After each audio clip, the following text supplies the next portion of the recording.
மிதுன ராசியில் பிறந்தவங்களுக்கு இந்த வாரமும் உங்களுடைய ராசியில் குரு பகவான் இருக்கார். இறை அருள் உங்களுக்கு கிடைப்பதற்கான வாய்ப்பு நிறைய உண்டு. எதிர்பாராத தெய்வ தரிசனம், ஆலய தரிசனம் இருக்குது. குழந்தைகள் இருந்தால் குழந்தைகளால் மகிழ்ச்சி, சந்தோஷம் இருக்குது. ஒருவேளை குழந்தைக்காக காத்திருக்கிறவங்க, எதிர்பார்த்து இருக்கிறவங்களுக்கு அது அமைவதற்கான வாய்ப்புகள் இது எல்லாமே மிதுன ராசியில் பிறந்தவங்களுக்கு உண்டு. அது இல்லாமல் இந்த வாரத்தில் வருமானங்கள், சம்பாத்தியங்கள் நல்லாவே இருக்குன்னு சொல்லலாம். இந்த வாரம் நீங்கள் பண்ணக்கூடிய முயற்சிகள் ஏதாவது சக்ஸஸ் ஆகுமானா கண்டிப்பாக நல்லது நடக்கும். நீங்கள் உங்களை பெரிய லெவலில் டெவலப் பண்ணுறதுக்கு, அப்டேட் பண்ணுறதுக்கான வாய்ப்பு இருக்குது.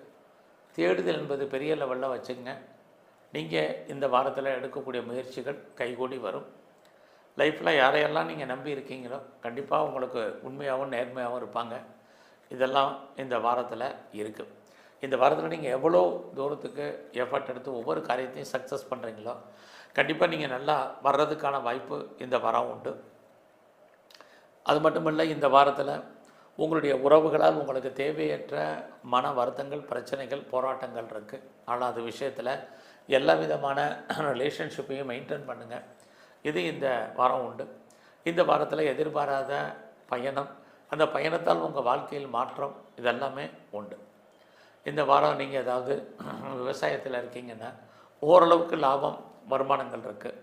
யாரெல்லாம் பெரிய லெவலில் ப்ரொடக்ஷன் சைடில் இருக்கீங்களோ உங்களுடைய உற்பத்திக்கு தகுந்த விலை கிடைக்கும். இந்த வாரம் நீங்கள் ரொம்ப நாளாக இடம் வாங்கணும், வீடு வாங்கணும், வண்டி வாங்கணும், வீட்டு உபயோகப் பொருட்கள் வாங்கணும்னு யாரெல்லாம் ஃபீல் பண்ணிகிட்டு இருக்கீங்களோ நீங்கள் வாங்குவதற்கான வாய்ப்பு இந்த வாரம் இருக்குது. ஸோ இந்த வாரத்தில் உங்களுடைய வேலை வாய்ப்புகள் எப்படி இருக்குதுன்னு பார்க்குறோம். வேலையில் கவனமாக இருங்க. நீங்கள் எவ்வளோ பெரிய உயர்ந்த பதவியில் இருந்தாலும் வேலையில் ஒரு திருப்தியற்ற மனநிலை என்பது இந்த வாரத்தில் இருக்குது. அதனால் எந்த ஜாபாக இருந்தாலும் சாட்டிஸ்ஃபைடாக பண்ணுங்கள், அது ரொம்ப முக்கியம். அது மட்டும் இல்லை, இந்த வாரத்தில் உங்களுடைய உடல் ஆரோக்கியம் ரொம்ப கவனமாக இருங்க. அம்மா இருந்தாங்கன்னா அம்மாவுடைய ஹெல்த் கண்டிஷன் இதில் எல்லாம் கொஞ்சம் கான்சன்ட்ரேட் பண்ணுங்கள். ஸோ இந்த வாரத்தில் உங்களுடைய மேரிட் லைஃப்பை பொறுத்த வரைக்கும் நார்மலாக தான் இருக்குது. பெரிய லெவலில் நீங்கள் பிஸ்னஸ் பண்ணுறீங்க அப்படிங்கிறவங்க உங்களுடைய பிஸ்னஸில் கொஞ்சம் கான்சன்ட்ரேட் பண்ணுங்கள். ஒரு பக்கம் பார்த்தீங்கன்னா நீங்கள் பெருசாக ஒரு ஸ்டார்ட் அப் கம்பெனி ஆரம்பிக்கிறதுக்கு வாய்ப்புகள், ஆப்பர்ச்சுனிட்டி பெரிய லெவலில் இருக்குது. பட் இந்த வாரத்தில் அதை சுயதொழில் மூலமாக வருமானங்கள் எப்படி இருக்குன்னா ரொம்ப ரொம்ப கம்மியாக இருக்குது.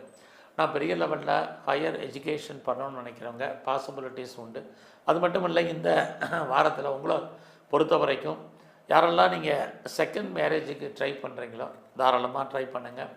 உங்களுடைய லவ் பிரேக்கப் ஏற்படுவதற்கான வாய்ப்பும் இந்த வாரத்தில் நிறையா உண்டு. இந்த வாரம் நீங்கள் ஏதாவது கலைத்துறையில் இருந்தீங்கன்னா உங்களோட ஆய கலை